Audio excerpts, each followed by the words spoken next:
bumibisita po sila. Did you feel His presence? God visited us always. Kaya lang hindi tayo available. Our God is always available. Nanatiling tapat ang Diyos sa kabila ng maraming pagkakakulang at kailangan ang Diyos ay nanatiling Diyos. Okay, at our subject this morning is entitled I Surrender. I surrender. Not one, not two, not three, but all. Hindi ko kumpiyan sa Matthew 7 verse 13. Sabay-sabay mo natin basahin. Get up, sanctify the people, and say, sanctify yourself for tomorrow. Because God says, the Lord God of Israel, there is an authority in your midst. O Israel, you will stand before your enemies until you take away the authority from among you. Bangon! Magpakabanang kayo. Ihanda nyo yung sarili bukas. Sapagkat ang Diyos ng Israel ay mayroon laban sa inyo sapagkat meron kayong hindi sununod na utos ng Diyos. Kaya kayo natatalo. You cannot stand before your enemies until you take away the authority from among you. Hanggat hindi kayo sumusuko, sinusuko nyo yun. Yung mga ayaw ko, hindi kayo mananalo sa inyong mga. Okay? Pagpalaan tayo lahat ng ating Panginoon. Sabihin mo sa katabi. Service tayo ha. Sige mo. Sige po.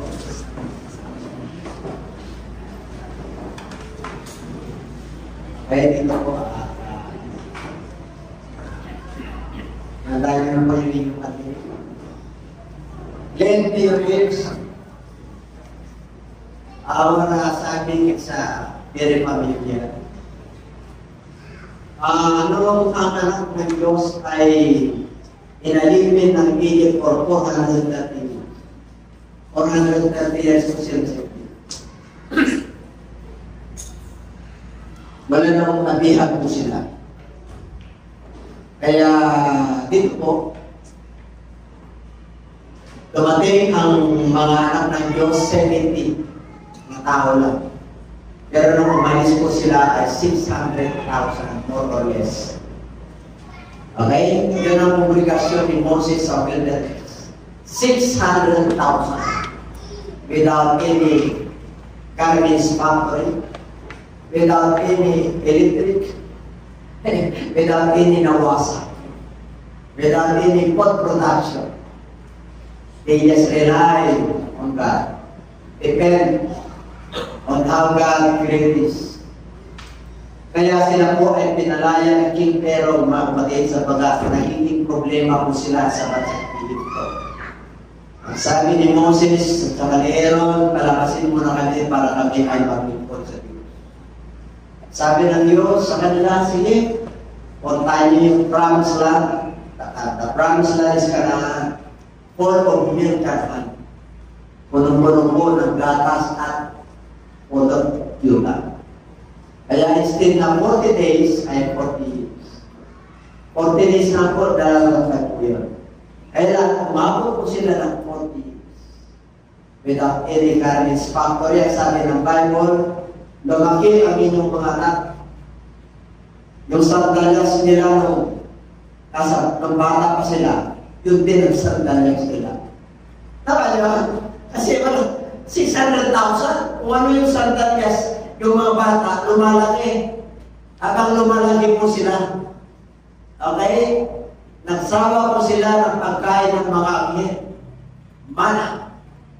At nagreklamo po sila. At dumating po sila sa punto na pati yung kanilang mga inumin na naging makay. Kaya nagsawa maging si Moses. Nagalit po. Kasi bumigay si Moses. Sabi ng Diyos kay Moses, okay, kausapin mo yung bato. Sa inis niya, tinalo niya yung bato. Kaya hindi nakarating si Moses sa promised land. Yun ang kanyang kaso. Tawa niya. Kaya dito, I surrender all. Pag sinabing I surrender all, alam ng Diyos na may kailangan ko tayo. Hindi tayo perfecto, pero pag ginawa mo na, talaga yung pagsunod mo, inahirapan ang tawag yan ay self-denial. Kaya papalaralan po natin ang Jericho. Paglabas po nila, ang unang tumambat na lungsod ay Jericho. Pag sinabing Jericho, the wall of Jericho, napaka-lapat po yan.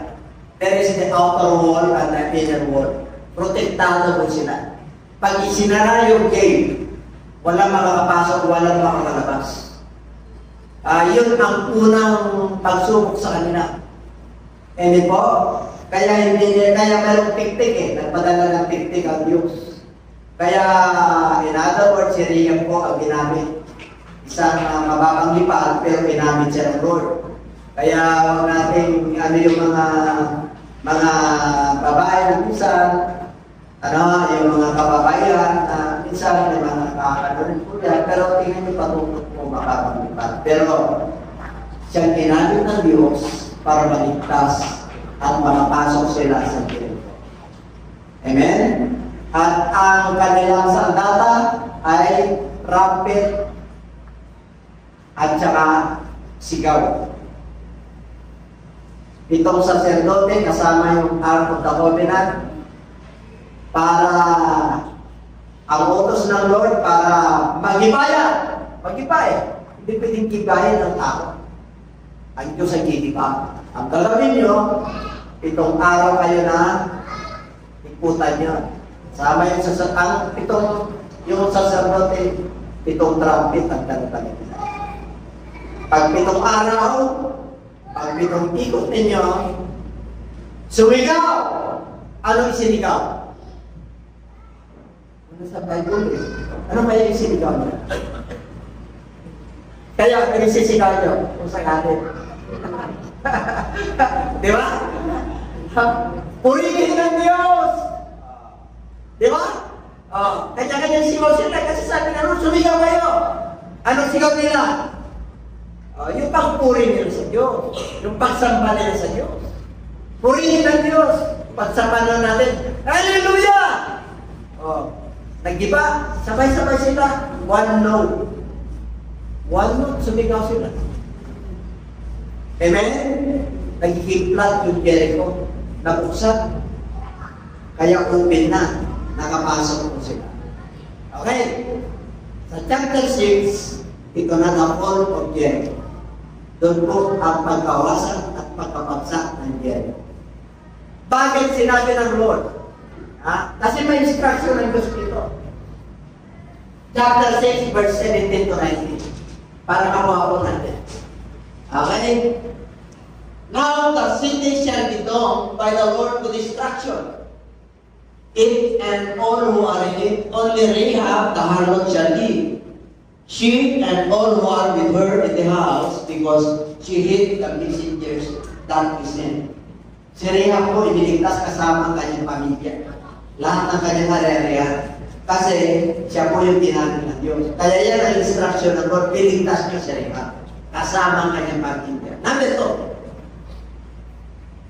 And you by all men, lahat kayo, mga anak ng Diyos Israel, by all means abstain from the accursed things. Okay? Meron akong itinalagang mga bagay na huwag niyong gagalawin. Tama? Kasi itinalaga yan. Talagang ng Diyos pag ginawa mo yan. Ano yun? When you take of the accursed things and make the camp of Israel accursed and troubled, ay ibig ko sabihin, pag ang Jericho ay bumagsak, susunugin nyo yan. Papatayin nyo lahat ng hayop. Lahat ng tao, wala kayong iwan. Amen? Wala kayong iwan. Ganon katas ng Diyos mo. Ganon ka, ang ating Panginoon. Wala kayong iwan. Batanda, bata, pamunta ka kayo, ganon bang Diyos? Ganon talaga ang Diyos pag sinabi niya. Okay? Siyempre, nasa Christ tayo eh. Sa Kristo tayo, may habang na tayo. Dati wala. Wala pang justice noon. Kung sino matapang, kaya nga may 10 commandments para may batas ng Diyos para sa tao. Okay, kaya dito po, bakit? Ito mga itinalaga sa Diyos yan. Pagkakaroon kayo ng trouble pagka ginalaw nyo yan.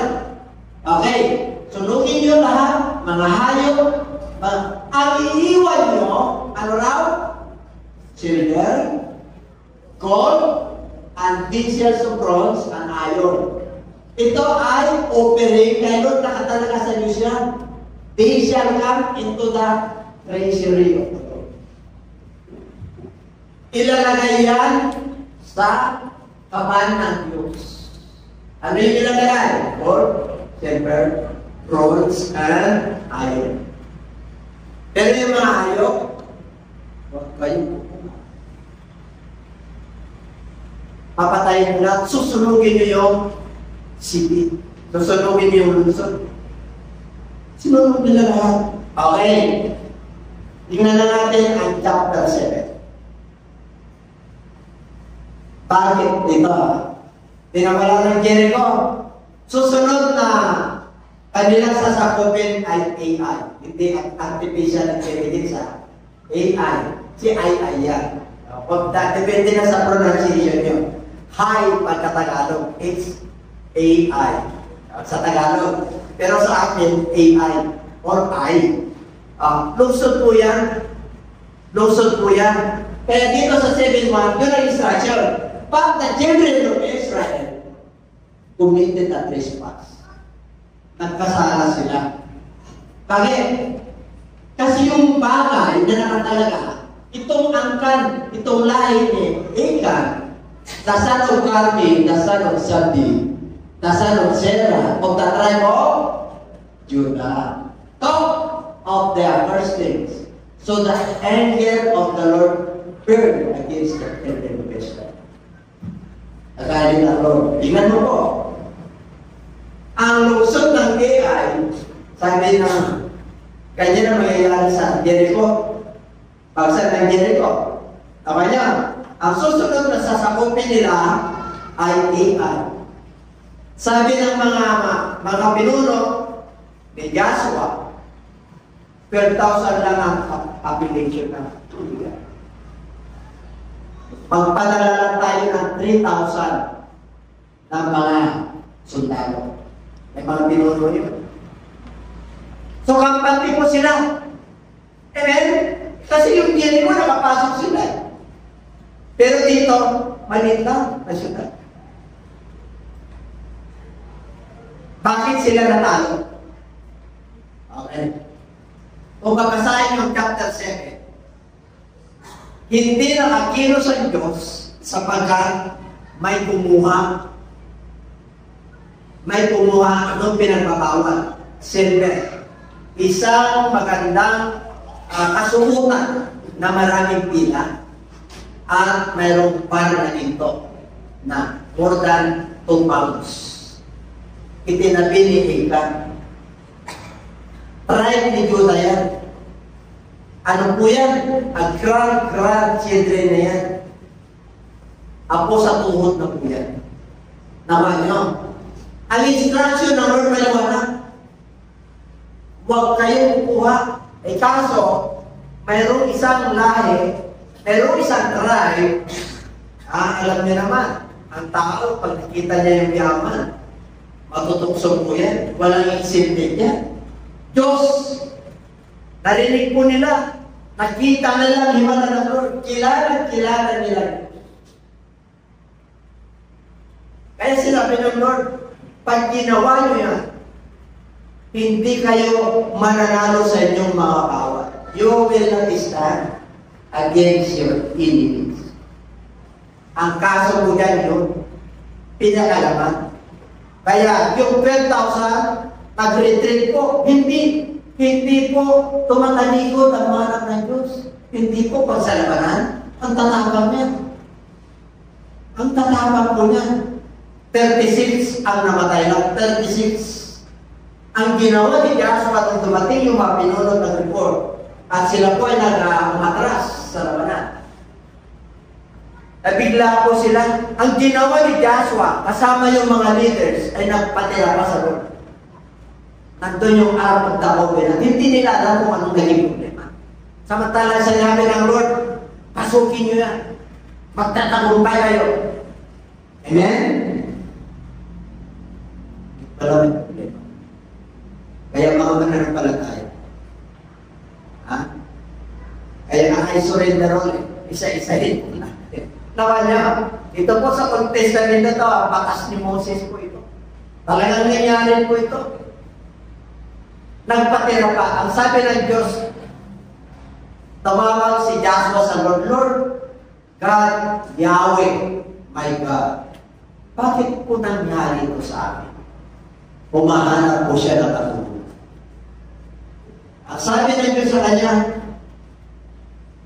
Joshua, bakit ka na patira-patira? Pumahanap ka. Sanctify yourself. Tomorrow, ito, maghapon, okay, gabi na. Tomorrow, sabihin mo sa bayan. Pag sinabing pa 600,000, siyempre may naiiwan ko yung mga bata, yung mga women, yung mga sundalo na ito. Pinag-usapan natin. Okay? Kampante po sila. Kasi 12,000 na, palit na. Kaya 3,000 na. Sabi ng Lord, may problema yan. Yung instruction ko, hindi sila natakot sa akin. Hindi nila ako ginana. Kaya bukas, lahat ng mga tribe, 12 tribo po yun. May kanya-kanyang pinuno po yun. Okay. Lahat ng tribe, tawagin mo. Ako ang tatawag sa kanila. Clan, tribe by tribe, clan by clan, and family by family. Pag tinawag ko sila, hindi nakikita ang Lord, boses lang. Okay? Hindi nakikita. Hindi nila pwedeng makita si Lord, boses lang. Ha?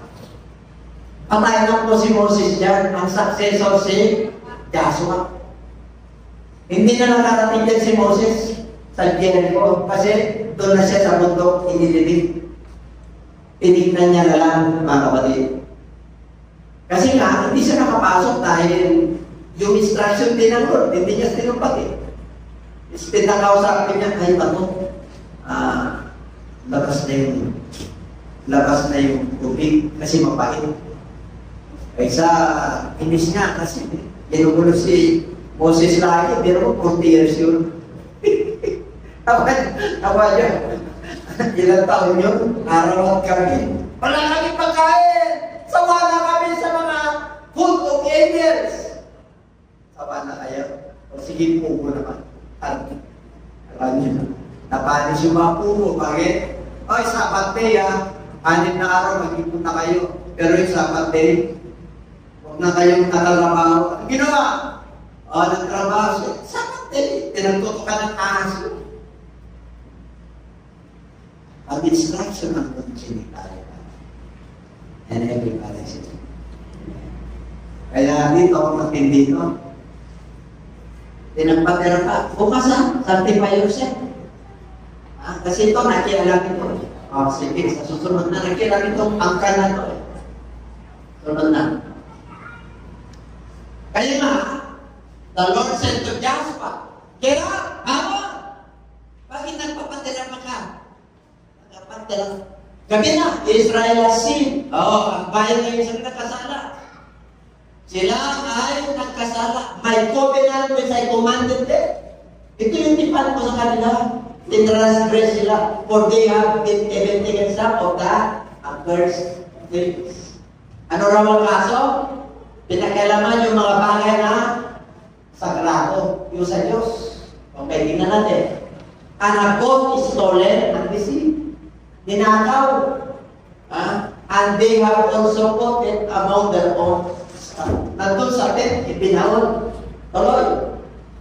Therefore, kaya nga, the children of Israel put that stand before their hindi kayo mananalo kailanman. Basta mayroong kasalanan, hindi kayo mananalo. Mga mananampalataya. Nung tayo pa naging mananampalataya, marami tayong sinubusan. Pero meron pa rin kahinaan tayo. Amen? Pero mamaya ko rin pasal. Okay. Kaya, natatalo kayo kasi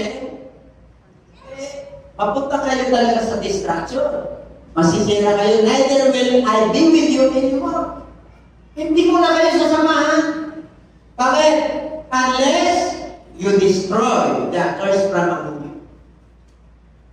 Yung nagtalo niya, yung nagnakaw niya, at nandaya niya, ang gagawin niyo, susunugin niyo. Papatayin niyo. Matindit ba? O, tingnan natin. Kasi kung gusto niyo na manalo, destroy. Tingnan niyo. Dahil, kaya ngayon, umanda na kayo bukas, para mag-usap ako sa inyo, pagpakabanal kayo. Kasi Diyos yun, banal eh. Okay? Pagpakabanal kayo. Tomorrow because, sinabi ng Panginoon Diyos si Yahweh, mayroong mga bagay na itinalaga sa inyong kalagitnaan, O Israel, yung kinag-stand until you take away that first name from among you. Okay? Wala na? Okay. Andiyaso si ito na. Okay? Ikwento ko na lang yan. Nung dumating po yung 12 tribo. Okay? Levites, Reuben, okay? Dumating si Judah. Forward. Sabi na nung siya nagpipili. Judah, forward. Tribe ni Judah, marami po yan. Okay. Clan by clan. Okay, family by family. Yung pamilya ni Mika, one by one.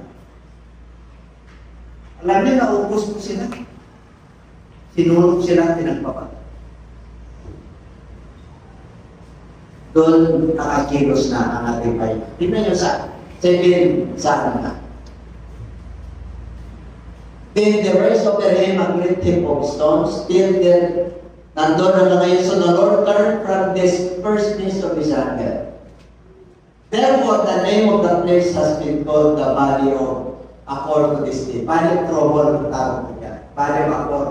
Sa ibang version, Trouble. Yung buot ng Diyos ay napahupat. Dahil, pero mo, masama yung ang kanibigan. Part of the tribe of kasi part lang po yan. Nasa po yan sa part ng north portion. Yun ang nakasala kasi hindi naman pwede lahat.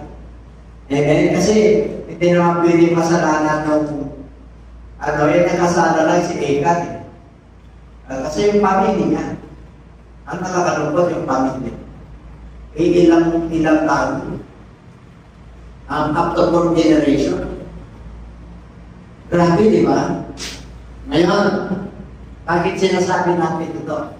First, the fall of Jericho. Second, the sin of Achan. Chapter 8. Victory Mountain na ito, victory. Victory Mountain na, okay. Ito, basahin natin. Kasi victory na, basahin natin.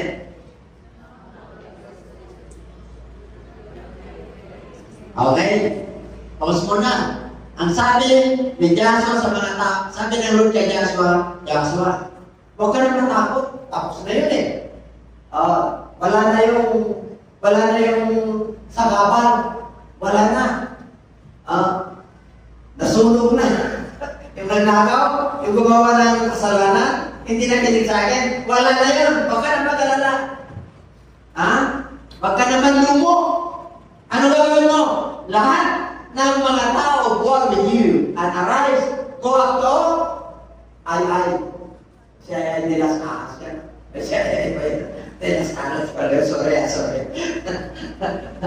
Sa AI. See, I have given it to you, and the king of AI is people sitting at his land. Pakibasa. Ito ang gagawin mo sa hari. Kagaya ng ginawa mo sa Jericho.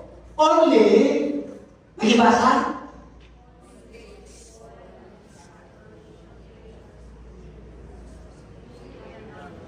Okay. Alam nyo, pag-inventory kasi lahat ng ari-arian nila, pwede nyo na po. Tama nyo? Yung katin, yung baka, lahat ng ari-arian nila, pwede nyo na po. Pero yung sacrifice, yung isang angkat, bago sila pinagpala. Ano ibig sabihin? Nawala muna yung sala. Dati, di pwede yan sa Jericho. Wala silang kukunin. That is the first fruit. Ang Lord lang, hindi ko ba si Lord dyan? Amen? Pinuha nila yung kanilang baka tarere. Pero si Lord, doon pa rin yung silver, gold, bronze, kanya pa rin yun. Pero sila, yung mga tao, meron din sila ari-arian. Sino gusto nun? Yung may nagtayo, kayong papasok. Yung may nagtanim, kayo ang gusto nyo yun? Hindi ko rapin yun. Diba yung mga maguma, there is the law of harvest. Ang law of harvest, meron kayong tinanim, meron kang aanihin. Pero may sinabihan ko, papasukin niyo yung mga may nagtanim, kayo ang aanihin. May nag-build ng bahay, kayo ang ikinapa. Pero yun. Ano ibig sabihin? Tingnan na natin ang grace dispensation. Nasa Old Testament yun titingnan po natin. Nakuha nyo? Nakakasunod po kayo? O, panawagan natin ang ating. Sa New Testament, kung dumating ang ating Panginoon, pinabanal na tayo.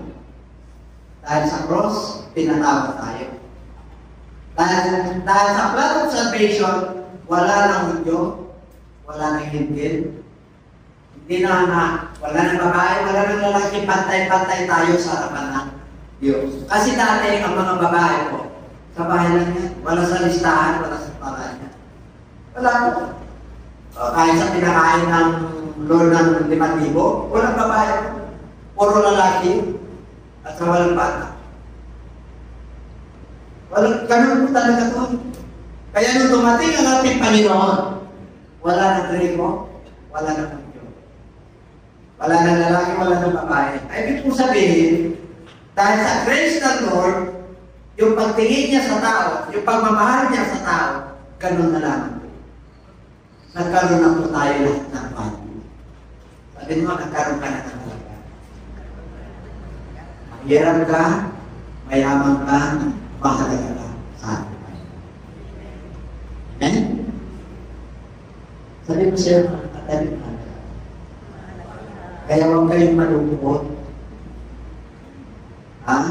Kung nakatira tayo sa bahay, ito po, kapilin mo, salamat do, sari sa. Huwag kayong malungkot kasi meron naman tayong mansion sa taas. Ipinaghahanda ka ng ating Panginoon. Pag ikaw ay anak ng Diyos, ikaw ay mananampalataya, mayaman. Hindi ka man mayaman sa material na bagay, pero sa spiritual, mayaman. Kasi may mga bagay na hindi mo kayamanan sa mundo ito, hindi mo kailangan. Pag ikaw ay masakit na matindi, hindi mo kailangan yan. Ang kailangan mo kagalingan. Kung hindi ka mayaman, stress ka, well, hindi kaya bayaran ng pera yan. Ang makakapagbigay ng solusyon niya ng Diyos. Kaya sabi niya, binibigyan, iniiwan ko sa inyo yung kapayapaan ko. My peace I live with you. It is not the peace of the world. Kaya pag ikaw ay mananampalataya, kahit ang tama lang ang dumarating sa iyo, may kapayapaan, may pag-asa ka, may kagalakan. Amen? Kaya dapat nakakapagpuri talaga tayo. Yung sinabi kanina, binasa natin sa 34 verse 1 ng Book of Psalms. Ano sabi ni David? Diba? Bless the Lord, I will bless you. At all times. I will praise you. All of my life, yung nandyan na sa bibig niya ang pagpuri at pasasalamat sa Diyos. Kahit na hindi maganda yung sitwasyon, I will bless Him at all times. Sa buong panahon, kahit na may karamdaman ako, nandun pa rin ang pagpuri, pagsabat, pasasalamat. Amen? Tuloy-tuloy yan. Kahit na hindi maganda yung kalagayan ko, mahirap kami, marami akong cases, yung relationship namin na mag-asawa, may misunderstanding, pamilya ko, trabaho ko, may salat, pero ako pa rin nila ito kasalat. Yun ang inaanap sa akin. Amen? Kung tayo pinagpapakumbaba at sumusunod sa ating Panginoon, bibigay talaga sa iyo yung nalalaman ng baas. Kasi binigyan tayo ng ang sabi po ng bukog malalay, we are born sa iyo. Sa bukog yun, our treasure is our God because our God is born. Kasi siya nagmamayari ang lahat ng Lord. Kaya tingin sa atin ang Lord, because we are the light of this world, kumikinang po tayo. Sa mundong ito, pag tumingin ang Lord madilim, pero nakikita niya yung kinang ng mga mananampalataya. Na sila po ay sumusunod sa instruction ng Lord. Hindi kagaya ng panahon nila sa Sinagalatika. Nakakalungkot po ito. Nalala niyo si Jonas. Sino may kilala si Jonas? Tinawag siya ng Lord, Jonas! Mag-mission ka! Pupunta ka sa Nineveh. Pumunta siya sa Tarsus. Kasi umiwas siya. Huwag kayong iiwas. Kasi magkakaroon kayo ng problema. Maraming matadama. Gusto niyo bang matama? Si Jonas, yung buong barko, yung tripulante, natama dahil sa kanya. Kaya nag-iwasak si Jonas eh. Anong pag-iusap niya? Pwede ba yung kapitan ng barko, tapon ko na lang ako para po mayapa yung alon. Tinapon na nila lahat yung kanilang mga pagkain kabigat eh, para makakita sila. Hindi, may problema pa rin tayo, sabi ng tripulante, sabi ng kapitan ng barko, tingnan nyo nga, baka merong malas dyan. May malas. Ano nakita? Doon sa pinakailalim, doon ang sarap ng tulong ni Jonas. Marami may Jonas ngayon. Sino ang Jonas ngayon? Dinipitik na ng Lord yung tayo mo eh. Ang dami ng malalas yun. Ang dami ka na nararamdaman eh. Pihina ka. Pati pera lang. Ang hirap. Kaya pa rin hanap buhay mo. Parang gusto butas. Amen? Kaya gusto nyo mapayapa? Sabi nung secretary sunod. Sunod lang. Huwag nyo lang hintayin na pakainin kayo ng pamilya. Pakain kayo sa mga pamilya. Huwag nyo lang hintayin na. Huwag nyo lang hintayin. Nakakahinig kayo ng mga sakit. Nakakahinig kayo ng mga pera. Alam nyo, pagka ng pera, ang dami ka nang hinahabol sa buhay. Ako nyo, ayun, huwag nyo lang hintayin yun. Kailan kayapa tayo ngayon? Kaya nga, kapayapaan ay sumasaya. Kasi binibigay ko na yung kapayapaan ko. Sarili ko kapayapaan kasi ako yung prinsipe ng kapayapaan. Kaya huwag kayong mag-alala mo pa. Ang kailangan nyo lang, manampalataya. Maglingkod. Kung gusto mong pagpalain. Okay? Ano na tayo? Naglanto na tayo. Yan. Good news na tayo. Mayroon na tayo din eh. Diba? Sabi mo sa katabi, alam ka na ng Diyos. Oo, hindi na tayo ng demonyo. Kasi nakakita natin yung tanong salvation eh. Ano pa? Sabi ni Apostol Paul to the Romans, hindi ko rin kinahiya ang mabuting balita kay Kristo. Sapagkat ang kapangyarihan ng Diyos tungo sa kaligtasan sa mga naniniwala. Una sa mga Hudyo at pangalawa sa mga Grego. Ano pa? And also say to you that you are Peter, and this one I will build my church, and the gates of the Hades shall not prevail against it. Nandito na sa atin lahat, pati susi na sa atin. Susi na pagpapala na sa atin. Susi na kaligtasan, tayo pinagkatiwala ng Diyos. Yung iba, pinagkatiwala pa siya.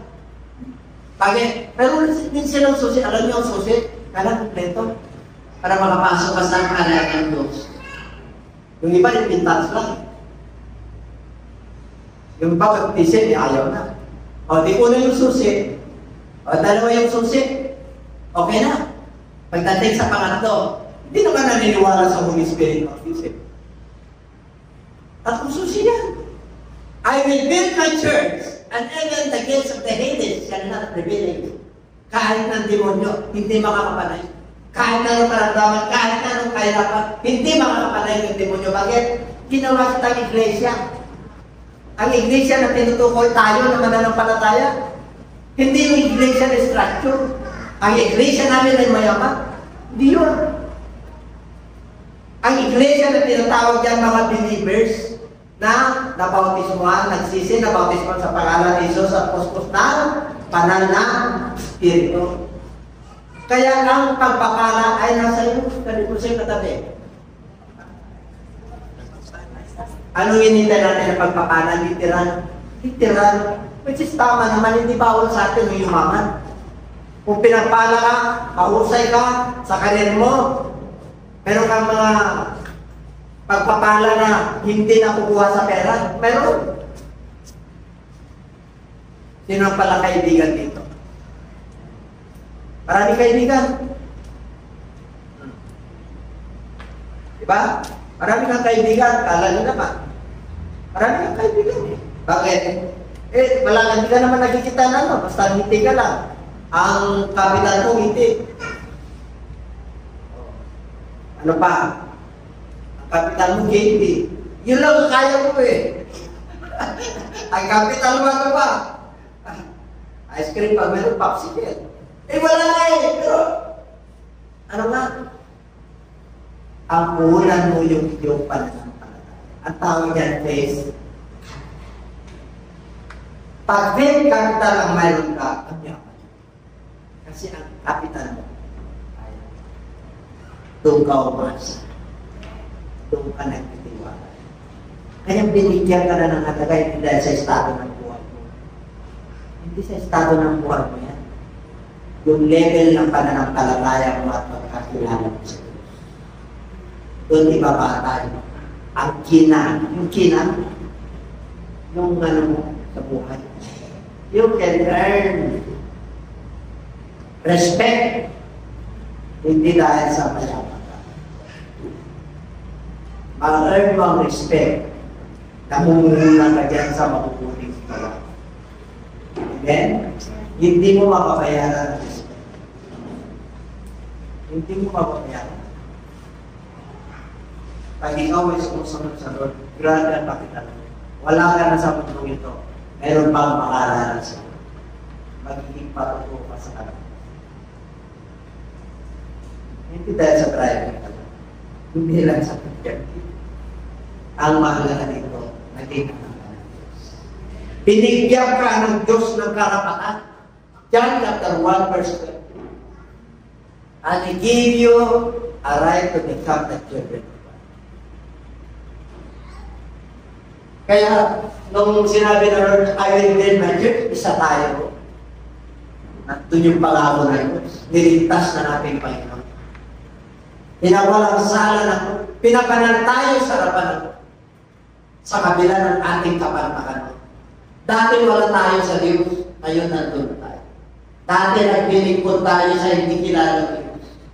Sa habang ng Diyos, naliwanagan. Ay sabi mo siya matali pinagpala. Pero mo, grace by grace. Habang ang mundo ay sumasagana sa kasalanan, ikaw naman pinagkasagana ka ng Lord na grasya at biyaya. Sumasagana ang biyaya sa iyo. Samantalang ang iba ay nakakasala, ikaw naman ay sumusunod sa Lord. Di ba sagana ang biyaya sa iyo? Amen? Kaya wag ka lang malungko. Oh, praise the Lord. Bakit alam mo tatao? Ang mga tao na alam pera ay mahal ng Diyos. Ikubukas. Kahit wala kang pera, mahal ka ng Diyos. Kasi mas mahalaga ang pera. Mas mahalaga ang Diyos sa pera. Sa yaman mo, sa kanin mo. Mas mahalaga ang Diyos. Kasi siya nagbibigay ng buhay. Gusto mong yumaman. The source of life and the source of everything is our God. He owns the universe. And the planets and the constellation. Hallelujah! Kahit sa kailaliman, He owns everything. Ikaw, yung pinili ng Lord na magpuri at tumayo sa banal na pangalan. Ikaw yun, isa sa mga pinagpala. Pagpuntahan ko natin dito, kailan inspired tayo. You want an excellent sacrifice? Who want to have an excellent sacrifice? Kilala niyo si Abel at saka si Cain. Bakit si Abel ang tinanggap ng Lord? Pareho silang nag-aral. Si Cain, tapis din. Mga ngaso sino mga ngaso? Si Hunter. Sino ang Hunter? Si Cain. Si sa bukid. Si Abel. Yung ani. Tama ba yun? Ha? Diba? Tapis yun. Pareho tapis. Bakit si Cain hindi tinanggap? Tapis din sa kanya. Ano meron si Cain? Kasi masama ang loob. Kaya huwag kayo mamalay na masamang loob. Wari, yung inlog mo. Ako sa kaanay tayo.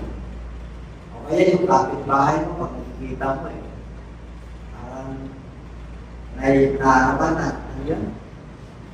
Naano ka? Yung kumukulo yung ano mo. Yung tumulong sa kanya. Manarap pa lang tayo. Pinatawag ka naman. Amen? O, tapos nakaalay ka kayo. Basta na-excellent sacrifice mo.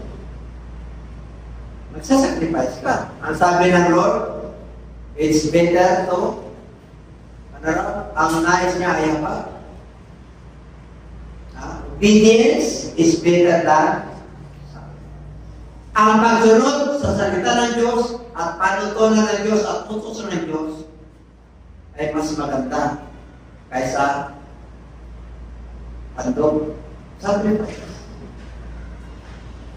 Ano ibig sabihin? Ang daming sakripisyo ng ibang Kristiyano. Okay, talaga naman hindi masama yun. April, Holy Week, magsasakripisyo na naman. Diba? Maraming magsasakripisyo, Holy Week eh. Kaya, Holy Thursday. Holy Thursday because, banal yan. Lahat ng tao banal. The just shall live by faith. Ikaw ay matuwid. Pinabanal ka na ng Diyos. Pinatawad ka ng Lord. Kaya matuwid ka sa harapan ng Lord. Mabuhay ka ng may pananampalataya. Kahit na malagpusin yung anak ko, malagpusin yan. Kahit na walang papunta sa doktor yun, gagaling yan. Kahit na payat yan, akala mo payat yan, lulusog din yan. Sumunod ka lang sa instruction ng Diyos. Kahit na hikain yan, isang araw makita mo ang lusog na yan. Inisip nyo lagi, kulang ang nutribato. Wala nang nutribato ito.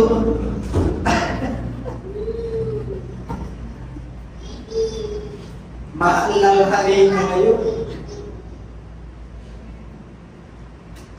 Yan pa naman kayo. Ano pa ka natin?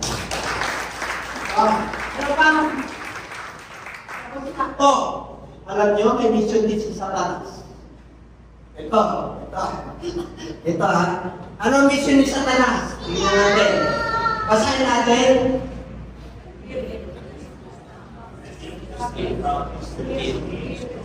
Okay, yan muna tayo. Kaya yung mga Kristiyano hindi na nakakapagpatuloy. Bakit? Si Satanas, tumating rito para magnakaw. Nakawin lang yung kapayapaan. Nakawin pati pero. Akala mo kulang yung palasura. Nakawin yan. Kulang eh. Ay kulang eh. Pero pagka sa Lord, ay grabe. Pinapala ko ng Lord.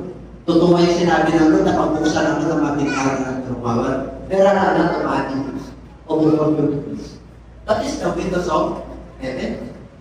Amen? To kill. Papatayin niya pala ng pangalataya. Yung iba wala na eh. Bakit? Pinutol na yung kanilang pananampalataya. Tinapos na ng demonyo eh. Inandiyan ka, hinatyaran ka. Inandiyan ka. Nandiyan ang buhay mo. Hindi ka doon. Nandiyan ka kasi may purpose ako. Ginawa ka niyang anak kasi nais na doon na pagpalit. Hindi ka pwedeng maging anak na Diyos na hindi ka pinagmata. Hindi man sa pera. Magiging kayo, hindi man sa pera.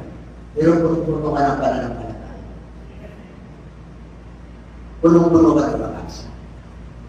Punong-puno ka ng pag-ibig. Pag-ibig sa Diyos. Pag-ibig sa pamilya. Sa kapwa. Yun ang kapitan mo eh. Pag nasa trabaho ka, sino yun? Pero ang bayo mo, hindi ba ako nakakawa na? Pero hindi sila bilib sa may pera. Bakit? Naliwanag ka, nag-ilaw ka, at kita nila yung matagihan ng Kristo. Christ likeness to kaya minamagnet mo sila, influencer. We are influencer of this world. Amen? Influencer pa. Sabi na Lord, you are the light of this world. And let your light so shine. Influencer ka. Brother Louie, influencer ka sa mga karpintero na kabayan. Bro, diba? Gano'n tayo. O, sino pa dito? Influencer ko yun. Kahit na yung mga technical lang namin yun. Influencer ko yun. Dapat may nakikita sa inyo na katangian, nakakaiba. Amen? Kakaiba na galing sa iyo. At pag nakita ka nila, parang payapa sila. Pag nakita nila, parang pwede kang hirapan. Pero hindi kayo naniniwala. Ako na pag-ubiyan sa inyo. Kailangan ka mga kapatid. Sisiraan niya talaga niya. Kahit na mabutang ginagawa mo. Kasi hindi niya nakita yung liwanag at katotohanan. They will destroy you. Character assassination. Nasa Bible po yun. Amen? Manipulators. They accuse against you for my name. Sabi ng Rodrigo sa City Club, for your great is your rewarded. Amen? Kaya tandaan mo pag mananampalataya ka, mayroon talagang persecution. Mayroon pag-uusig na darating. Pero, ano raw? Si Jesus Christ dumating para magkaroon ka ng buhay, yung buhay na may value. Yung buhay na kasiya-siya at higit pa, ano yun? Sagana. Sagana ka ba sa pag-ibig? Sagana ka ba sa pag-asa? Sagana ka ba sa pananampalataya? Hindi ka ba sagana sa pera, tama-tama na, pero masaya ka. Amen? Masaya ka nag-iikot sa Lord. Masaya ka sumusunod. Yun na yung mga kapatid. Bakit naman hindi ka maging masaya? Nagatuloy tayo. Alam niyo mga kapatid, kagaya sa Old Testament, ito nangyari. Ngayon yung mga mananampalataya, bakit nanghihina? Bakit po? Hayag ang gawa ng laman. Hayag. Ano yun? Alam niyo na yun. Pag mananampalataya ka na, huwag mo na gawin yan. Hanggang mari, iwasan mo yan. Ano ba? Tinanong niyo sa inyo. Ipitin ka eh. Hayag eh. Dami o. Sino pa nagpa-practice dito ng Diyos-Diyosa? Sino pa ng sorcerer? Ano yung sorcerer? Sorcerer. Yung palan mo. Ito hula-hula. Ay, hula eh. Sino pang may masan ng loob? Nakawalan na. Sino pang sinuso dyan? Alam niyo ba? First. Naka-first. Yung ano? Talagang makakalitin eh. Nagpupulyaw. Ano ba pinupulyawan? Diba? Medyo kalmante rin din natin. Yan o. Diba? Marikines, mag-iinom pa. O, di na, wala na yan. Time pass, wala na yan. Nandaan na yan, dato, sobrang practice, takes meal na. Hindi. Kaya, don't practice. Tapos ko lang sino? Surrender Lord. Kaya, surrender Lord Amen? Tingnan mo pa. Ang dami niyan. Sa 2 Timothy, Pedro's time, last stage. Ang mga tao raw ay mapagmahal sa sarili, mapagmahal sa salapi, patataas, mayayabang, disobedient to parents, at tayo po dami ka nang ginawa mabuti. Pero at tayo po. Pero salamat na. Salamat. Ano ba? Dami niya. Ano pa? Hindi na mapagmahal.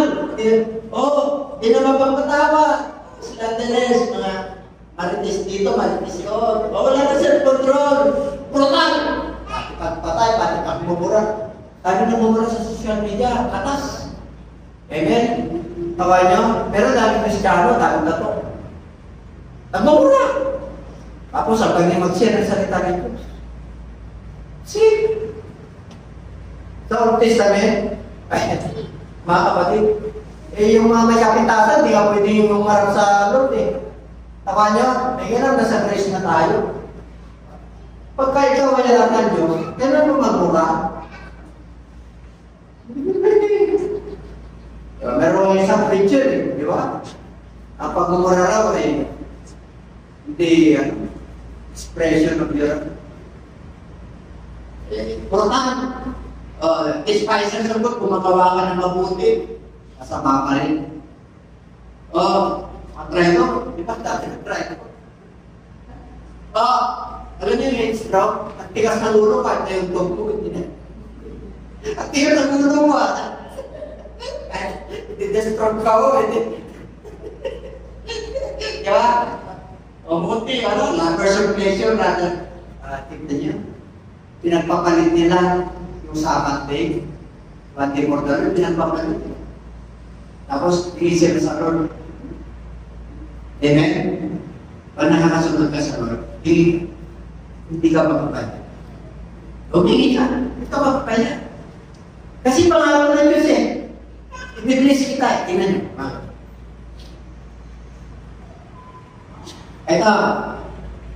Ito mga believer. Huwag mo nang mahalin yung mundo ito. Sinabi na ng Lord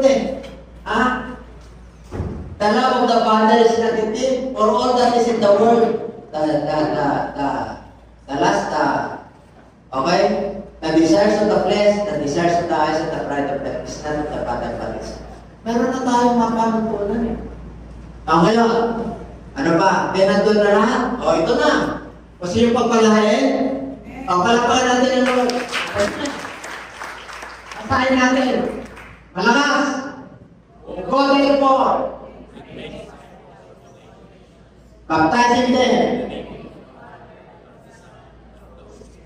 Teaching them. Okay. Turuan nyo sila na sumunod sa lahat ng bagay na inuutos ko sa inyo. At titingnan nyo, ako isa sa inyo. Lagi, kahit natapos sa mundo ito. Ibig sabihin na wala na tayo sa mundo ito. Kasama mo pa rin ang Lord. Paano mo na lang? Natutulog ka lang. Gigisingin ka sa tatang panahon. Kasapala tayo siya. Ganon matindi. Kaya, kung mga bagay lang, ay surrender Lord, may kahinaan ako dito. I surrender. Ito yung the best ko, Panginoon. Ito yung excellent sacrifice ko, Panginoon. Ito wag tayo na pero tayong halimbawa sa excellent sacrifice. Tamay tayo lang dito Tamay tayo na kasi kasama rin ako. Sabihin mo sir, katabin mo na. Ay sa sarili. Tamay ako dito. Ganun mo para mga katisod. Tamay ako dito. Ako rin walang personalan. Trabaho lang ito. Okay? Para tayo mag-endure. Para tayo magpapalain. Sino gusto magpapalain? Taas naman. Excellent sacrifice.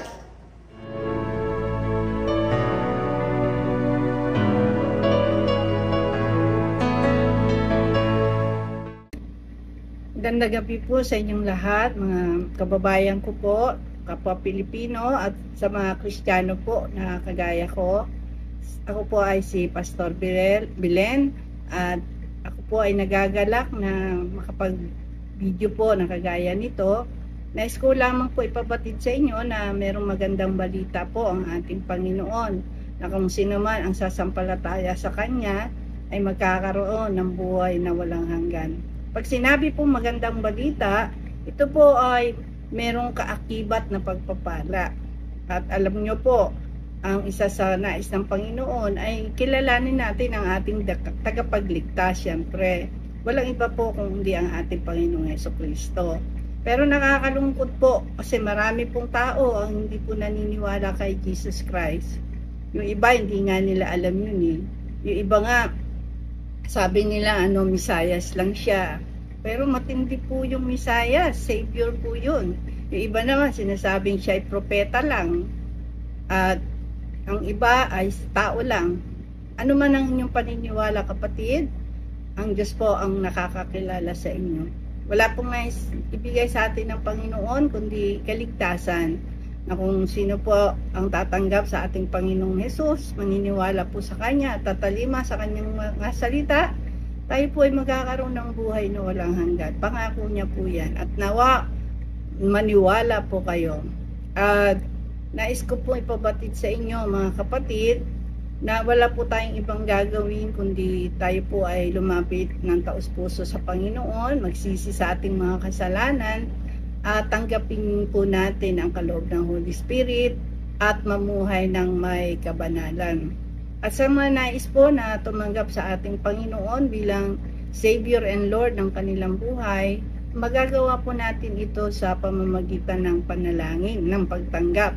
Samahan niyo po ako sa maikling panalangin po ng pagtanggap para po tayo ay magkaroon ng kaligtasan sa ating kaluluwa. Naghihirap ka na nga sa mundong ito tapos hindi ka pa maliligtas. Pag namatay ka, kawawa ka naman, kapatid.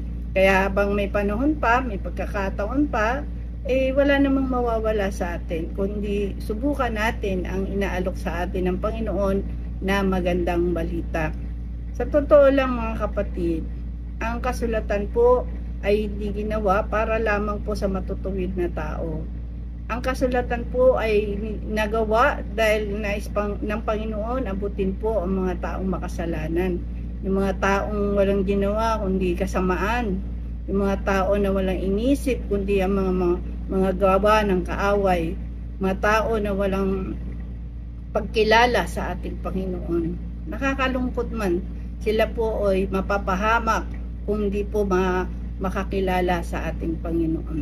At kaya po tayo ay binibigyan ng Panginoon ng pagkakataon sa gabi ito na tanggapin po natin siya sa ating buhay. Kung nais niyo po na tanggapin ang ating Panginoon bilang Savior and Lord, bagamat yung iba hindi po talaga naniniwala sa salita ng Lord, ay kapatid, kawawa ang iyong kaluluwa.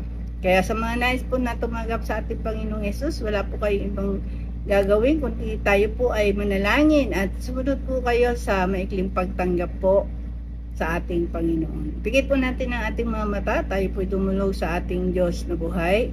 Amang banal na makapangyarihan sa lahat, aming Diyos na buhay, tunay na ang iyong mga salita ay totoo at makapangyarihan.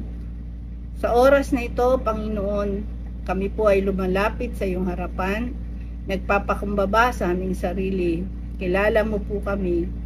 Patawarin mo po kami, Ama, sa lahat ng aming mga pagkakasala, pagkukulang na nagawa sa iyong harapan at sa aming kapwa. Patawarin mo po ako sa lahat ng aking mga kasalanan. Kasalanang maliit, kasalanang malaki, pareho po sa iyong harapan. Linisin mo po ako, patawarin mo po ako, at gawin mo po akong karapat-dapat na maging anak mo. At sa oras na ito, tinatanggap kita bilang sariling tagapagligtas ng aking buhay. Pagarian mo po ako, Ama, mula ngayon hanggang sa iyong pagbabalik. Tinatanggap kita bilang isang Diyos sa aking buhay. Salamat po sa kapatawaran at kaligtasan na aking natamo. Ito po ang aking samudalangin sa iyong dakilang pangalan, sa pangalan mo po, Panginoong Hesus. Amen. Ang tinanggap po natin ay ang Panginoon. Hindi po natin tinanggap ang anumang relihiyon kasi wala pong relihiyon na napako sa krus. Tanging ang ating Panginoong Hesus lamang po ang ating tagapagligtas. Kaya kung kayo po ay mananalig sa ating tagapagligtas, ang ating Panginoong Hesus, tayo po ay makasusumpong ng buhay na walang hanggan. Sana po sa susunod nating video ay subaybayan niyo po ako. Marami po tayong pag-uusapan tungkol sa mga bagay na nais ng Panginoon sa ating mga anak niya at sa lahat ng tao na makakasumpong po ng pagpapala sa harapan ng Panginoon. At yun po yung mabuting balita. Sabi nga po sa Bible, ang sino man daw po na nag-iipon ng kayamanan sa panlangit ay makasusumpong ng mga bagay na kakapakinabangan po. Pero yung mga bagay na hindi natin pinapansin, yung mga bagay, mga kapatid, na sabihin natin mga pinupukosan ng mga tao ngayon ay yung mga bagay na panlupa, yan po ay wala tayong mapapakinabangan po. Hanggang lupa lang po yan. Ang mahalaga po ay yung pangako ng Diyos sa buhay na walang hanggan. Salamat po, at alam ko po na sa panahon ngayon marami po ang naghihirap. Kung wala pa si Lord sa buhay mo, mas kawawa po kayo. Kaya ang Diyos po, abang may pagkakataon, tayo binibigyan ng Panginoon ng pagkakataon para makilala po natin siya, na siya ang ating tagapagligtas, at siya po ay maaasahan natin sa lahat ng panahon. Buhay man o mawala man tayo sa mundong ito, hindi po tayo iiwan ng ating Panginoong Hesus. Yan po ay pangako niya. Pagpalain po tayong lahat ng ating Diyos na buhay, at magandang gabi po sa inyong lahat. God bless po!